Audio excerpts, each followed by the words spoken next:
I think we're really missing a real good opportunity to make sure that farmers have the long view on, pardon me, the long view on agriculture policy by not having a 5-year farm bill, and just would like to emphasize the importance of getting that done yet this year.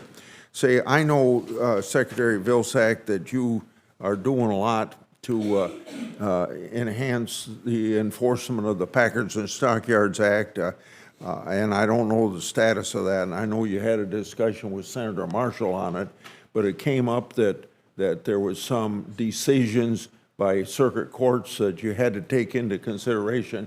Does that enhance your ability to do stronger enforcement or weaken your opportunity to do stronger enforcement? Well, I think it informs our ability to try to figure out how we can create a leveler playing field for the producer, which I know you want, and at the same time withstand any litigative challenge that may come to the rules. Having said that, there are a series of Packers and Stockyard rules that we're in the process of completing. We've completed the transparency rule, where we're asking folks to provide producers a bit more information about who they're doing business with. We're very close to getting the retaliation and discrimination rule out in final form that essentially says you can't discriminate or retaliate against a producer when he or she exercises her rights. There's a poultry tournament system rule that is in the process. There's also a cattle discovery rule that's in the process. So there's a series of rules that we're looking at, and the goal here, Senator, is to level the playing field, just to provide a balance. Of all the different rules that you're trying to write, do these circuit court opinions affect every one of those rules, or just some of them? Just one. Just one? Yes, sir. And then could you characterize for me if you think that ruling causes you to do less than what you'd like to do as Secretary of Agriculture to make sure the act is effective, or it enhances it? Well, I think it's a challenge for us to figure out how to do what needs to get done, but to do it in a way that doesn't create a litigative challenge, a successful litigative challenge.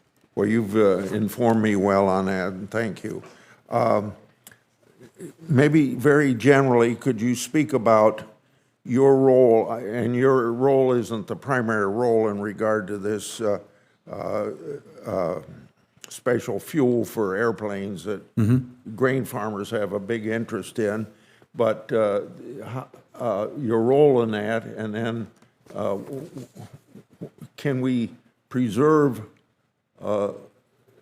feedstocks being primarily used there without diluting it? Like I heard some people want to dilute it.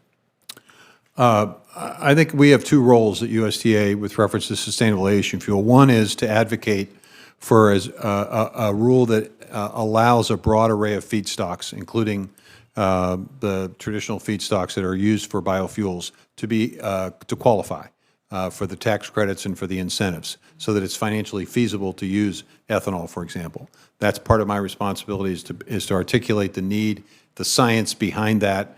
I think we've been successful in getting the Greek model incorporated in this process. I think we're now in the process of talking about climate smart agriculture, and we're going to continue to pound the table on that. The second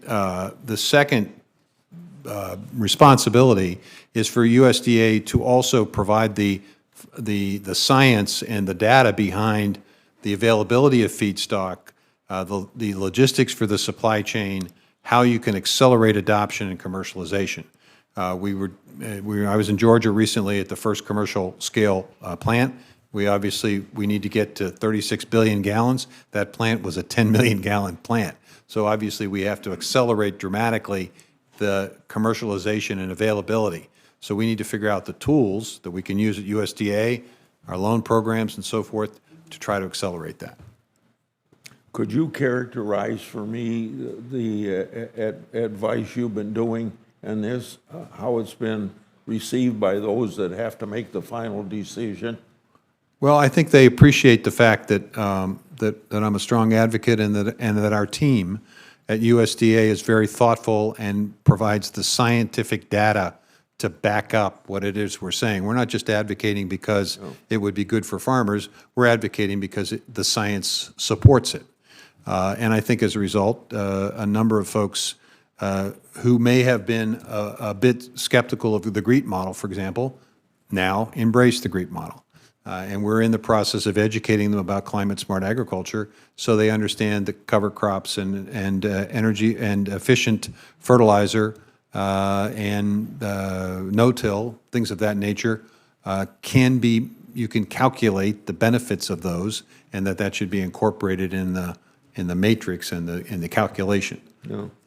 Let me end with a position or a feeling I have about this, that there seems to be an inconsistency from, I think, primarily environmental groups, and if I'm wrong on this, you can correct me, but they want to clean up the pollution that airplanes put into the environment, and yet if you just use if you don't use ethanol and grain as input into that, then you aren't going to have enough fuel made by all the other sources you can use. And so it seems to me that we ought to be on the same wavelength, environmentalists with farmers, trying to provide so we have an adequate amount. Well, I would agree with that, and I would add a point, which is if you can't domestically produce the feedstocks for this fuel, then you're going to have to import them. So why would we do that? Yeah. Okay. Thank you for your courtesy.